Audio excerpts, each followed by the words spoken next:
siftare ɓiɓɓe fulɓe andu diine maɗa fedde heblo sukaɓe afrique takkusana yoni to gudduɗi joɓɓe gudduɗi ndeɓɓe koɓɓillo daabiya ɓokki jawe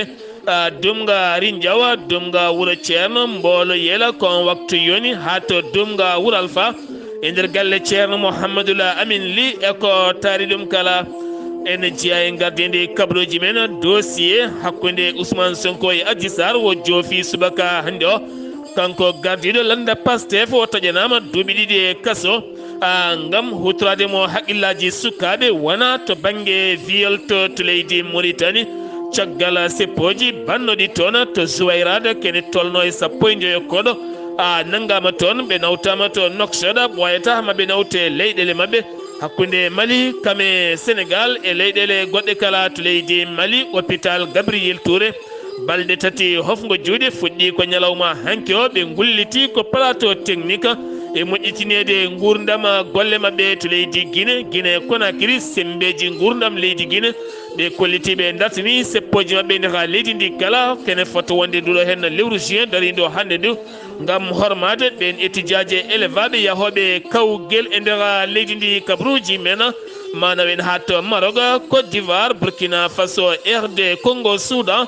cameroun ma en jaa ha to zimbabwe kame jolama jaɓeri musidɓe tedduɓe woto goɗɗe joni jañoɗen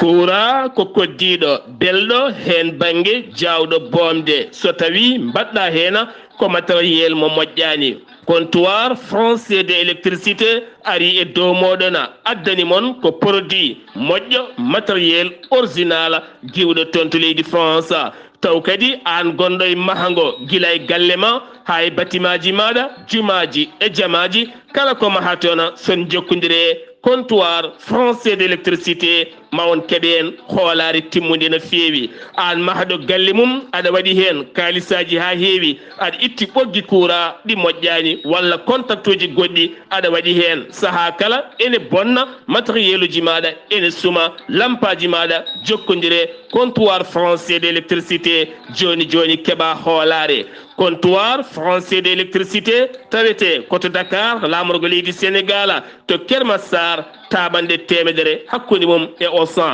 koni henna sifori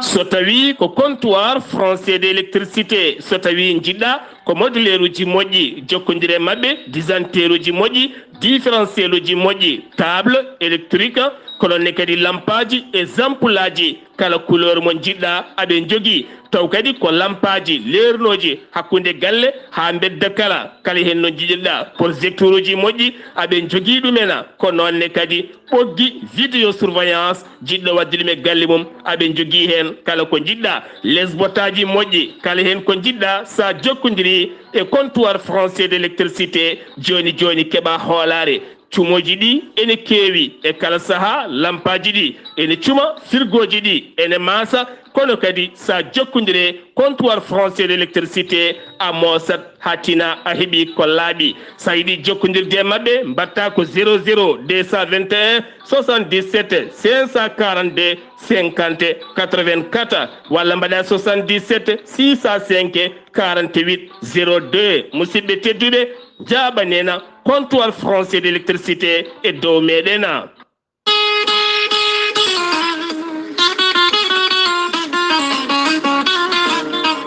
ceerno jibisi laaɓaɗo listihara kumpitiɗo lasrari cafrowo ñabbuji cuuɗiɗi e nder ɓalli kala ceerno jibisi holliti on joguiɗo humre dabare walla mo seyɗani memi donkuɗo ƴellitade guila e jeygu mum ha e dewle mum e ɗannungal mum kala sa jokkodire ceerno jibisi ma yiito hen hoore maɗa ceerno jibisi ko lasrari yanke kono kadi ko bittuɗo leɗɗe ha heeɓi en ko laaɓi ene safra ñabbuji cuuɗotoɗe nder ɓalli ko wayno fibron kiis nem hémorroïde nonne kadi diabète e ñabbuji goɗɗi kala cuuɗotoɗe nder ɓalli kala ceerno jibisi laaɓaɗo listihar so tawi anoddimo arokkimo indema e inde nene mawo ƴewane ha sikke elle ko onon gondi. ceerno jibisi ne jogui leɗɗe bittaɗe cafroje ñabbuji kewɗi cuuretoɗi e nder ɓalli. ceerno jibisi ne jogui lekki kesi wittaki wiyeteki muuɗa hirda sa muuɗi tan a yitoto hen hoore maɗa. ceerno jibisi ne jogui pegge e usula ene nelde e kala bangueji en itta dabare kami humre kala. sa yiɗi jokkodirde ceerno jibisi beele o ƴewanma listihar kala ɗo gonɗa hande o omo tawe to Agnam Siwol waɗɗani préfecture Agnam. so tawi noon ko gonɗo e leyɗele ñamoje franc CFA ko temedde nayyi mbuuɗ, so tawi ko ƴewgal, so tawi noon ko leydi Mauritanie ko ujunere ugoya. kala gonɗo e leyɗele goɗɗe ko wona ɗum ceerno jibisi ne yarliti ƴewandema taw hay mbuuɗa yoɓani. sa yiɗi jokkodirde e ceerno jibisi fannu ƴewgal beele on saaha nelda Orange Money walla Wave mbatta ko 77 653 03 67. so tawi noon ko numéro makko appel mbatta ko 00 221 78 163 24 82. so tawi noon ko tonggode makko leydi Mauritanie 00 222 47 22 80 84. ceerno jibisi ne jogui miñum sehil mum biyeteɗo ceerno Alassane Sy on noon tawete koto Nouakchott to legal nettek. so tawi ko tonggode on 00 222 32 62 04 99. musidɓe tedduɓe ceerno jibisi ene andi noon iwi to Thile Boubacara ene tawe hande to Agnam Siwol waɗɗani préfecture Agnam o. kettode kaburuji mon e ɗemngal pulaar. Afrique, Asie, Europe, Amérique, Moyen-Orient, Océanie. jam ñalle mon musidɓe tedduɓe naasaande go korse hitande ujunnaje ɗiɗi e nogase tati yonti kumpital men ɗemngal pulaar ɗo yeeso haalirde he ko musidɗo mon guiɗo mon sehil mon Sar Abdullaahi Saar to karallagal weltare TV ko musidɗo mon Saydou Abouba gartaten koye fedde Sulhaw Fouta woni fedde anduɓe Fouta almuɓe Fouta kame anduɓe mum kala. fedde nde noon nde hertake nde noddi ko kala julɗo ɗo wawi wonde nder windere nde kala ha tenti noon leydi Sénégal ko taari ɗuma ha tenti kadi ɓen finoɓe Fouta ɗum jeeyi sababu inniri ɗuma anduɓe Fouta nden fedde hande nde joɗima subaka hande o ɗon ɗo cuuɗi men dumga wuuro Alpha taw kadi ardi fedde Sulhaw Fouta ko ceerno Mouhamadoula Amin Ly to dumga wuuro Alpha woni cikko makko ko ceerno Mouhamadoula Samassa kono jonde hande nde ne tijjano hen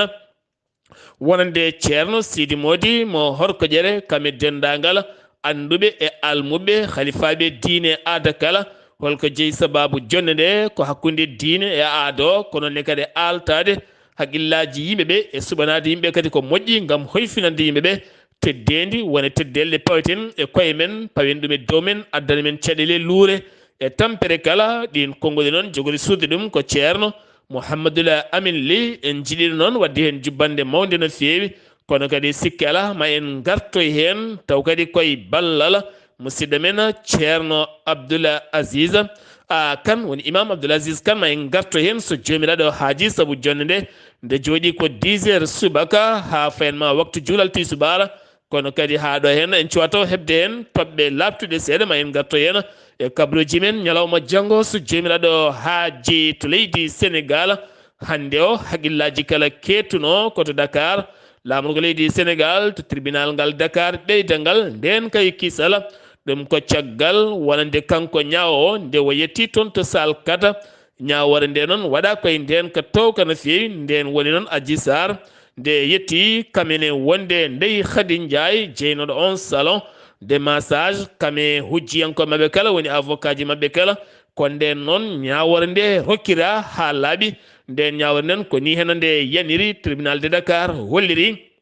wonande Ousmane Sonko taƴanama duuɓi ɗiɗi e kaso ferme taw yiyata nangue omo yoɓa temedere nogas ujunere taw ko koppareji franc CFA woni 600 000 francs CFA ɗum ko caggal nde procureur Dakar ñande 23 ñaguino lewru mayde ɗo henna ndu yo taƴane duuɓi sappo e kaso wonande nde Khady Ndiaye taƴane duuɓi joye kaso wo yoɓa kene fotto wonde haalis jonɗo no fewi ɗum ko hojjiyanke Adji Saar yiɗirno noon kono ñawore nde wona noon yaari ñawore nde hannde yaari ko duuɓi ɗiɗi e kaso ferme taw yiyata nangue kono kadi wo ñawra ko biftademo haqqillaji sukaɓeɓe gam hutorade sukaɓe to banggue haqqillaji guilay seppoji e wargoji e helde e gueɗe patuɗe ɗiɗon fannuji kala so tawi noon ko ndey Khady Ndiaye jeyɗo salon o kañumne taƴanama duuɓi ɗiɗi e kaso ferme gam wallidde bandiyagal e gueɗe ɗe pewani ko fati banggue nder gendi ndi leydi Sénégal caggal nde ñawore nde yeni noon kanko Ousmane Sonko wo ñawa ko ñawore kuntimasa woni wo tawtoraka ñawore nde to galle makko to woni kanko noona kanko Ousmane Sonko caggal nde jaydenkoɓe namdimo ko fati banggue mbete kanko wona avocat o mbete Ousmane Sonko no wawi noddide ñawore nde o holliti ɗum wawata wonde saabu o ñawa ko ñawore kumtimas ko wona ɗum koɓe jonnani ñawore nde ɓe kollitini jilli dawrugol no fewi teni kadi ko tuuma ko fade banggue viol ɗum ala hen nde tawno wona ɗum o ñawira ko biftade haqqillaji sukaɓe kanko Adji Saar noon o yalti tribunal komo waya bojji ɗi noon ne gasa taw wayata ko yinno ko heɓani ɗum ko yinno kanko e avocat makko Ousmane Sonko taƴani duuɓi sappo e kaso kono kadi ko wawi wonde kala oɗo saaha ko ni ñawore nde yaari teskama noon fitinaji mbaɗi nder Dakar toon to ikkada université Cheikh Anta Diop ha famata Rufisque ko noonne kadi toon to Saint-Louis ha yoga woni nokkuji seeɗa wonde sukaɓe jalti gam yidde dillinde seeɗa no fotiri kala kono hande on nden kay kisala ene ɓeyda e nder leydi ndi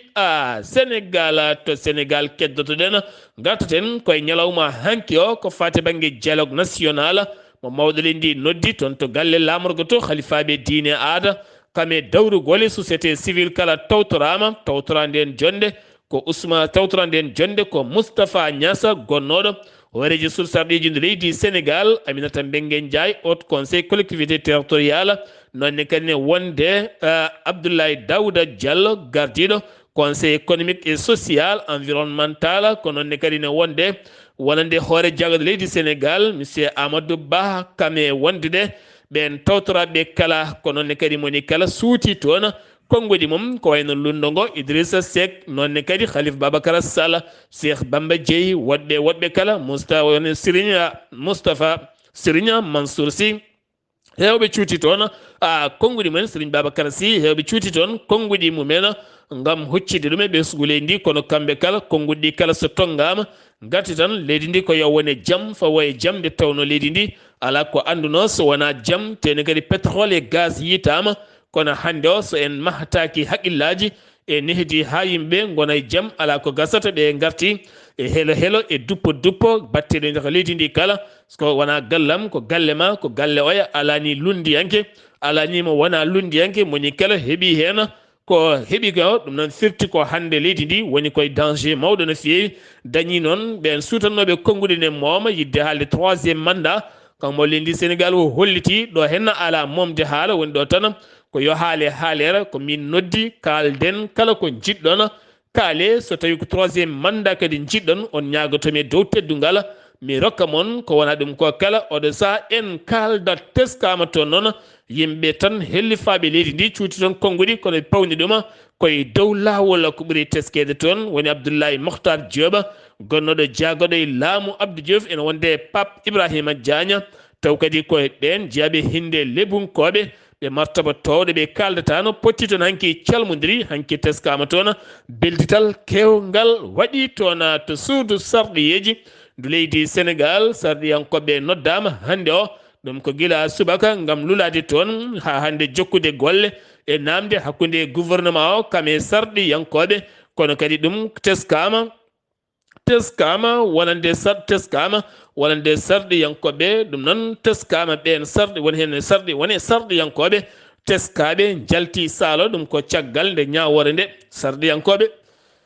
yadduɓe yeewi askan wi won hen teskama jalti saalo ɗum ko caggal nde teska ñawore nde sanga nde ñawore nde yani toon jeheten koto ikkada université Cheikh Anta Diop gila hanki ɓen tambiɓe jangde duɗal ngal jowi jangde nde tuganma hanki 18 heures ha fayenma ñalawma janggo à 8 heures cour wodata beele jaam duumiɗe o artuten ɗum ko teskede wonde kala saaha fitinaji ne kewi ummade toon to ene kewi ummade taw kadi ganduɗa ko toon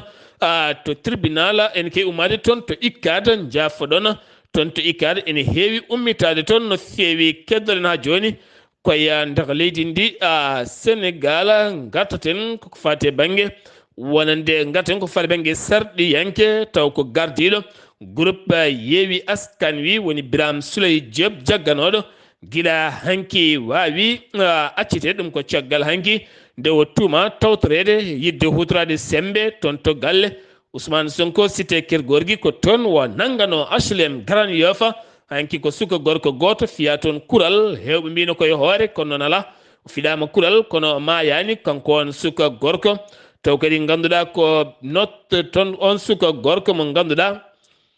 on suka gorko pellaɗo hanki taw kadi ganduɗa ko nottotoɗo Ibrahima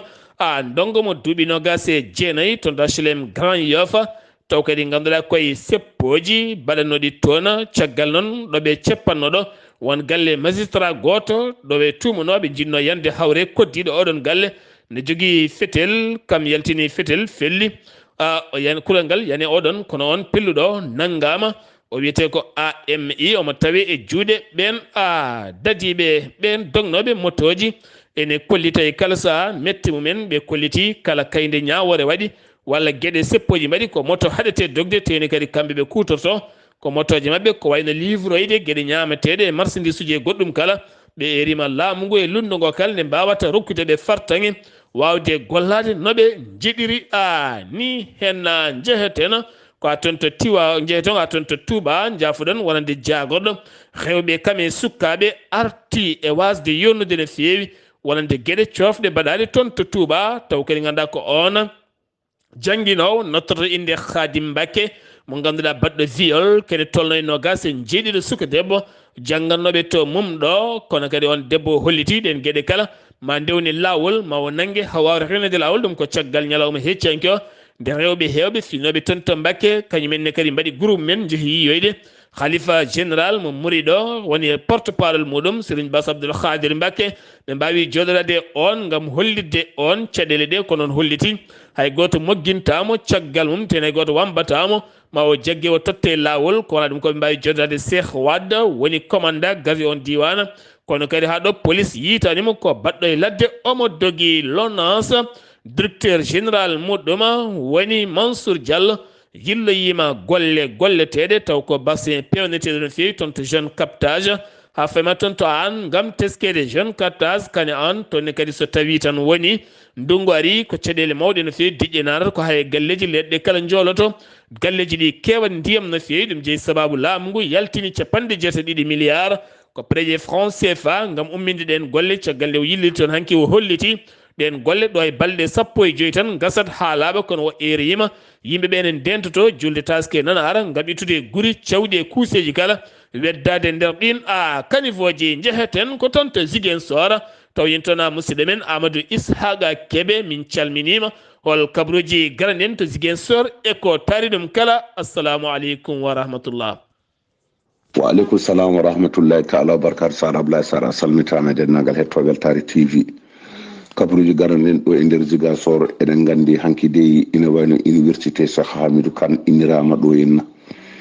oɗo université wonno ɗo henna ko université jangguitonoɗo mecce kanko dey oɗo université o innirama ɗum han oɗo noon jangguirta ko électronique jangguirta ko holɗum formation ngaji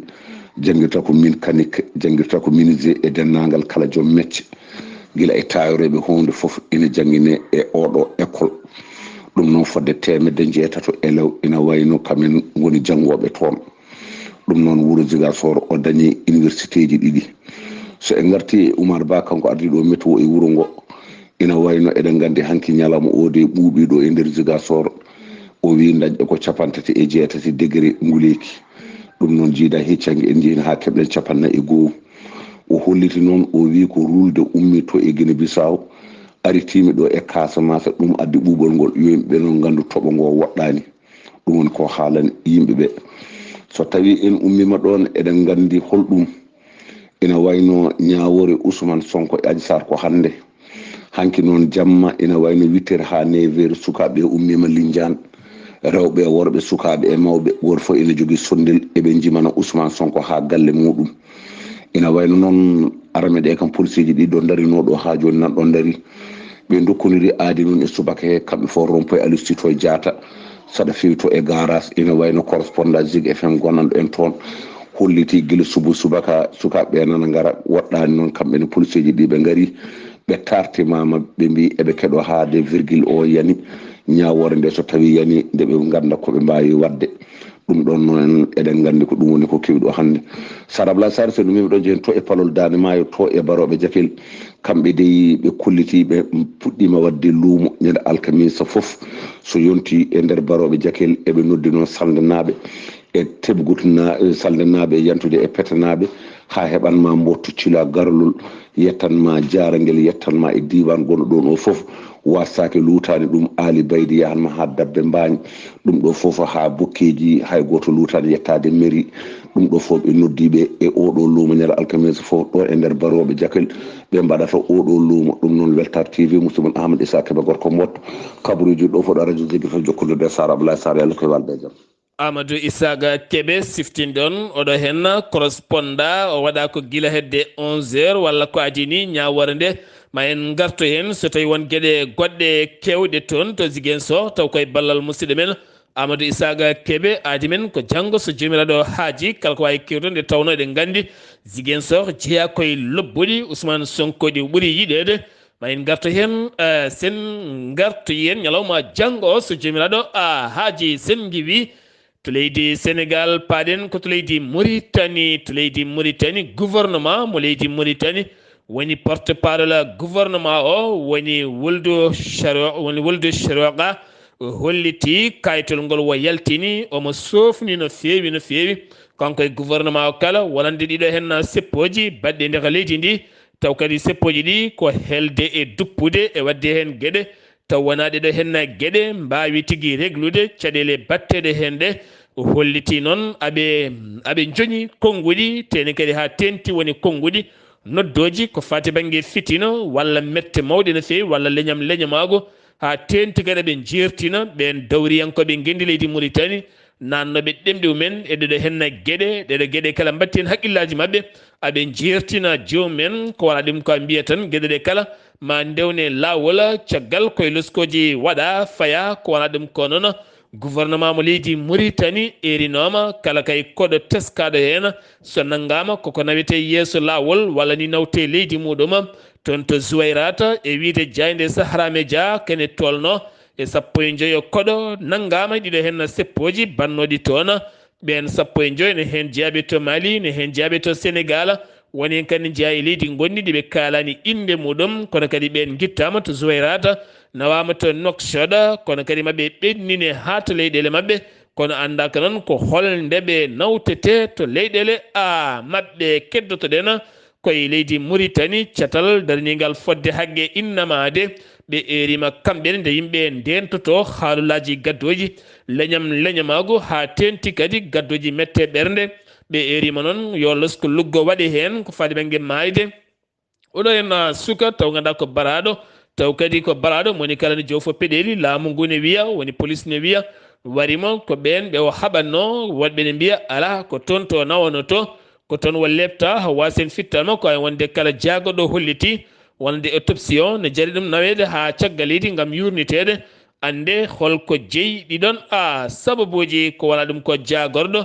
gueɗe nder leydi kame jatirgol laamu jaktima konnguɗi taw kadi ganduɗa ko seppoji bannoɗi toon to ɓoggue ha suka goto nottotoɗo Mouhamed El Amina Samba ɓurandirede Baba ha ganduɗa wasi hen fittande muɗum caggal nde goto e musimum holliti on wasi fittanum ko nattirde e ɓoggue jagoɗo holliti on suka wasi fittande mum ko sara commissariat tawi tetto ɓoggue taw ɓe jinno yande koye oɗon commissariat ɓenne kadi sembeji gon toon kutori sembeji mumen holliti noon wonande ko ni gueɗe ɗeɗon jaari ɗum ko jagoɗo gueɗe nder leydi kame jaccingo laamu jabti ɗeɗon gueɗe keddoten koye leydi Mauritanie gartaten koye hoorejo leydi Mauritanie woni Mouhamed Cheikh Al Ghazouani hanki o heeɓi ɓattake bindol taw koye giwɗo e prince Mohamed Ben Zayed Al Nahya mo Émirats Arabes Unis taw kadi yettini oɗon ɓatake ko ambassadeur leydi Émirats Arabes Unis ɗum noon ko bismade mawɗo leydi Mauritanie COP 28 haɓade waylo waylo taaridi teskade nder windere nde kala caɗele yoro teskade ɗum noon waɗata ko toon to Expo City woni Dubai Expo City taw ko 30 novembre ha 12 décembre so jomiraɗo haaji gouvernement mo leydi Mauritanie taw koye ballal fedde darnide haqqe innamade hankoɓe ciifi gam yaltinde 200 million pawɗo 500 ujunere ɗum noon fayi koye fayi ɓamtude gueɗe ko wayno basse occident kame basse orient ha fayenma e nder état ji nayyi taweteɗi toon gam wallide jomumen to banggue ndema lijumaji ko wayno tomate kanje e gueɗe parɗe ɗin fannuji e wallude woni hen jiiɗi wadde ko bitikaji woni hen jiiɗi yeyde ko gaz uji woni hen ko ñotol koɗo joomi heedi kala gam wallide ɓen rewɓe e sukaɓe ha mbawa dillude giwa jonde taw tan wona tan wasde gollade batu jagoɗe hanki arti e ƴewde ɓe to golle jogaɗe waɗe toon to kiifa gam haɓade nokkuji tuɗoji ndiyam ha yolayru kala gam teskede so tawi ndungu ari wuuro kiifani heewi dañde hen jayiyaji mawɗi no feewi Al Akhbar holliri wonande audiovisuel leydi Mauritanie woni happa ɓe mbaɗi communiqué mabɓe ɓe kolliti wonande kala kay jiɗɗo uddidde sen privé muɗum ko wayno sen télévision privé beele keeɓa licence dépôt noon ko goo hande juin nduleru fuɗɗi ha 12 lewru juillet taw kadi aɗa joƴƴina 500 ujunere taw ko ujunere uguiya mbawa hebde dossier ji maɗa guddita sen télévision maɗa ambassadeur mo leydi Mali erima hanki ɓiɓɓe leydi Mali ne mbasata tawtorede ɗiɗo hen seppoji baɗoji nder leydi ndi e kala saaha wo jertini ɗum ko caggal nde laamu leydi ndi jertini hoɓɓe taweteɓe e nder leydi Mauritanie nde dentoto seppude e nder leydi ndi taw ceppitta koye ɓen seppoɓe kala hen naggaɗo ko satti koko fawete e dow muma to guidi maha ko comité tompittoɓe ko fade banggue jayiyaji ko ɓen mbaɗi jonde mumen gam yurnitade so tawi ndungu ari ha tenti kadi ilam kala mum ko ari hen ne heewi wadde jayiyaji to banggue guese e galleji kala ɗum noon ko wadde ɓeto golle ummanade ɗum ko ɓuuri yawde e yaccade to Nouadhibou caggal balɗe tati nde laana ndiwowo ronkuno ɓosde toon to bowallaɗe diwoje ngal Nouadhibou catal tambingal oɗon fannu woni ANAC mbaɗi toon jillu men ɓe kolliti pistuji ɗi kala koko boni laana wawa regde ɗon ɗum noon oɗon saaha ɗeɗo balɗe laana ndiwowo wawata weyde ɗon ni juraɗe ɗon ha golle mum mbawa gasde gam tambade ndenka e kisal pittali yimɓeɓe kala sen giwi leydi Mauritanie haɗa min yittade leydi Mali paɗen ko to leydi Maroc finoɓe to wuuro wiyetego Meknes ne tawe e nder leydi ndi kene tolno pittali jeenayyi keddi e jaam konjam ɗum noon ɓe jarno ko sangara on sangara noon kamɓe pewni ɗuma wontaniɓe ko ɗaccal manggal no fewi kamɓe kala ɗo ɓe mbasi pittali mabɓe hen goto noon daɗi hen ne tawe to hôpital ɗum ko caggal nde ɓe mawninanno manditare magasin mo duuɓi 67 ko wona ɗum ko teskama taw kadi koye lewru septembre 2022 kene wona 19 neɗɗo mbasi pittal men to ko biyeɗo Kasra El Kebir tonne kadi ko ɓen mbasi toon pittal men taw saabi ɗuma ko ɗam ko jaam mbiyeteɗam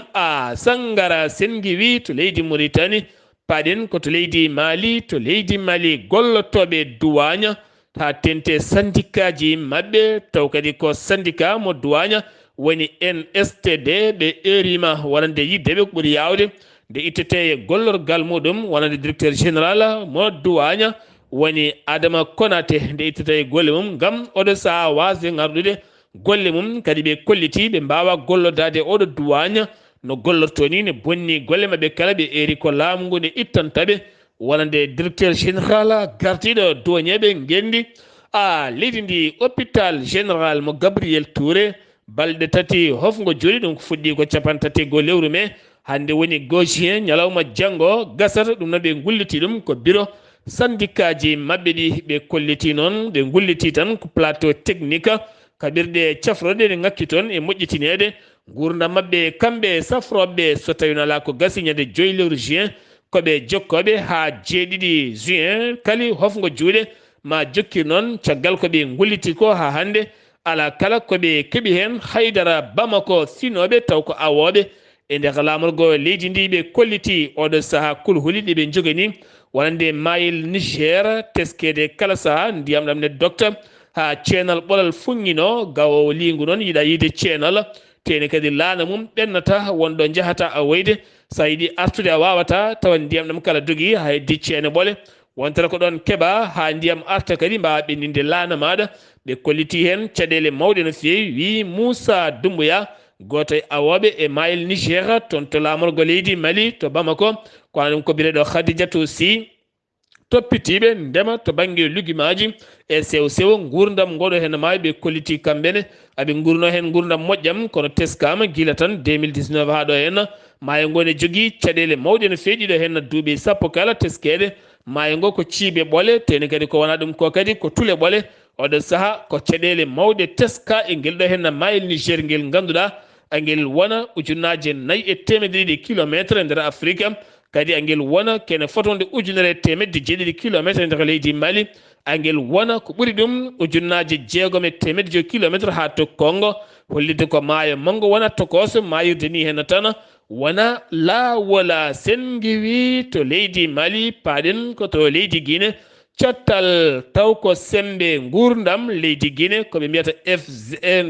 FVG taw kadi ganduɗa ko ɗin sembeji rendinoɓe sembe yumene kala sa gam seppude ɓe kolliti oɗo saaha ɓe ceppata contre gente militaire caggal hormade nduɗo hen lewru juin wonande ɓeena yahoɓe Makkatul Mukarram hijore hikka nde ko wona ɗum ko kadi e ɓen étudiaji kame élevaɓe janggoɓe wonɓe kawguel mumena guel hinde baccalauréat kame kawkon gorkon kala ɗum noon ɓe kolliti maɓe joƴin seppoji mabɓe to Guinée keddorɗen kene tolne officier ji 4 mbasi pittali men taw ko officier ji de la gendarmerie wonnoɓe heblo to banggue heblede heblo garɗugol fewi ɗum waɗi kotono gubireɗo Kaliya taw koye école keblirteɗo wonande ɓen koñinkoɓe taw koye force koria ko toon ɓe mbasi fittano mabɓe wi général a banna a Soumaré kono kadi gardiɗo ɗon école heblo koñinkoɓe ɗon on école uddama on kadi yowama kono ɗo saaha loskoji ne jokki hen ha ande holko jeeyi sababu wasde pittali ɓeɗon koñinkoɓe 4 wonnoɓe e heblede to leydi Côte d'Ivoire paɗen parti Laurent Gbagbo ha hande de ne kolliti metti mumen ko jeeyi sababu Laurent Gbagbo inde mum itta e liste électorale guila 2020 ɗum jeeyi sababu noon mette mabɓe hankiɗe ɓe kucciti kamɓe ɓen jeeyaɓe landa PPC e PPACI ɓe hanki ɓe kuccidiri e jayndiyankoɓe ko wayno kone a katana ene woni porte parole PPACI ne wonde damana Picasso one kadi kolaɗo kuɓal wonande landaka e Habiba Touré kamne wonde ugbera ɓeɗo henna kala hanki kuccudiri hanki 31 e jayndiyankoɓe gam artude ko fate banggue so tawi ko kelgol besiya o ɗum wona Laurent Gbagbo heeli ha sakane taƴane duuɓi 20 e kaso ha wattidi toon to cour pénal international yaafa arti tawa ndege haydara waɗani ɗum firtani kamɓene ɓe kolliti mambat peeje kala ha inde Laurent Gbagbo wawa artude liste électoral taw koye sumgoji local tijjaɗi ɗo tan e lebbi 3 paaɗi e nder leydi a Côte d'Ivoire to Burkina Faso batu jagoɗe hanki capitaine Ibrahima Traoré hooreji leydi ndi waɗi erango wadde recruté kene tolno e ujunnaje 7 sagata hakkude koñinke militaire kame civil en ko yidde darnude catal ndema guura timmuka ka 2023 2024 beele ne yaltina leydi ndi e caɗele ma wonoy ujunnaje 4 hectare taw kadi ngaalu mbattego hen ngo ma wonoy 22 milliards ko préji franc CFA beele leydi Burkina Faso hitande hikka nde wawana hoore mum to banggue guura wasa yowitade e leyɗele goɗɗe kame fannuji keddiɗi kala to Soudan hachera loni ɓe kolliti kene tolno e temedere ujunere taw ganduɗa ko guila 15 lewru avril ha yetti oɗo ñalawma hande goo lewru juin woni koɓe limi ko dogi yaltali ndi fayi toon to leydi Tchad haalaka ko fayi toon to leydi Égypte e nokkuji goɗɗi kala toon to Sud Soudan ko fayi to Tchad woni temedere ujunere ɓiɗɗo Soudanajo moltiɗo toon hande koma ñammine yarne safre ala kala ko wawani hen hoore mum gila ngal pelɗodiral waɗi 15 lewru avril ko wona ɗum ko Washington kame Arabie Saoudite ndoga hen koyɗe jaam ñalawma hanke o gam luural gongal hakkude ɓen haaldeteɓe wonande partiji jogiiɓe armée leydi ndi kollitino dartini ko faade ɓe ngal kaldigal ñalawma hande o ngal kaldigal fuɗɗitima beele jamne arta e nder leydi Soudan RD Congo Kigali ene tuumiɓe ko Kinshasa wallidde wonande M23 rebelle wadde attaque to Ngoma ɗum noon wi noon ko porte parole armée leydi ndi woni Sylvain Ekenge ko on holliti kaɗon haala toon to nord a Kivu to Cameroun kene tolno e élément ji 5 taw ko koyninkoɓe gendi leydi ndi kañum mbaɗa attentat joyo mbasi en pittali mumen ko wala ɗum ko noon dayes way jeytima nguɗon jangu subaka hande o ɓe kolti kamɓe mbaɗi ngun jangu e nder nokku leydi ndi to nokkumaɓe mbiya taw koye nokkumaɓe mbiyata nokku mbiyata mara sanga minuit ko toon ɓe mbaɗi jangu mum e mabɓe to Zimbabwe siftin ɗon waɗi jangu ngu ko Boko Haram waɗi nguɗon jangu ganduɗa kene tolno e pittali 5 keddi hen Boko Haram guila 2014 nder leydi Cameroun yoɓima ken tolno e ujunnaje 3 fittandu kene wona 150 ujunere neɗɗo woni ko dogi moltoyi nokkuji goɗɗi Zimbabwe hoorejo leydi ndi holliti subaka hande o sumgoji andama hitande ɗeɗo danmuɗum ko 23 lewru août taw koye sumgoji général sumgoji présidentiel sarɗoyankoji e local kala wi Emerson Mnangagwa taw kadi ganduɗa kam woni hoorejo leydi ndi o holliti deuxiéme tour o wonate ko 2 octobre so tawi kay woodi laatade kabaruji men jolam jaɓɓeri to leydi France teskede ɗiɗo lebbi kala coggu koko ɓeydi e nder leydi ndi no fewi 2,2% kala ɗum ɗo hen de limɗa hen walla hen sa yaha 10,4 kala produit mo memɗa so lamɗam mum so maaro mum so nebam mum kala hen ko memɗa koko ɓeydi ɗum noon teska ko gila covid ari ha tenti kadi oɗo hen guerre hakkude Ukraine kame Russie keddoɗen ha joni koye jolam jaɓɓeri wonande leydi Russie yonnani hay seeɗa kono kadi hollitima jabto uddugol 5 consulat muɗum toon to leydi Allemagne wi jagoɗo affaires étrangére mo leydi Russie maɓe jabtoro ɗum kamɓene maɓe gaddu hen koɓe poti addude hen ko wona ɗum ko leydi Russie ene ummini campagne hande wadde recruté ɓen koninkoɓe gam ɓeydude sembeji armée leydi muɗum guila tan ummini guerre hakkude mum e leydi Ukraine ko wona ɗum ko Ukraine hanki heeɓi kadi bomboje gulle jawto keef yimɓe tato mbasi hen pittali mumen Moldavie hande o jaɓɓima wonande sete union européenne kene tolno 47 chef d'état kala hande moɓodiri toon gam wallidde goɗo hen gam wallide ndi leydi Moldavie teskadi ko leydi démocratie gonde hakkude Ukraine kame leydi Russie ha ɓen mbawa ƴellitade e golle mumen Philippine ko jaydenke goto fiya kural ɗum ko ñalawma hanki o noko biyeɗo Mindora ɗon ɗo derno e demar galle makko worɓe wonnoɓe moto ko ɓe ɗiɗo gorko woni e moto mum hawre ɓi ko gorko kanko jaydenke o huɓɓi auto mum riddiɓe feeri hen goto on noon wasi fitta ɗum goɗɗo dogi o watti jaydiyankoɓe tato waraɓe guila 2022 musidɓe tedduɓe ɗum ɗo hen wonno kabaruji garande en kikiɗe hande o ɗo yeeso haalirde he ko musidɗo moon guiɗo moon sehil moon Sar Abdullaahi Saar kettimalaki jaam yo jaam Allah hiranena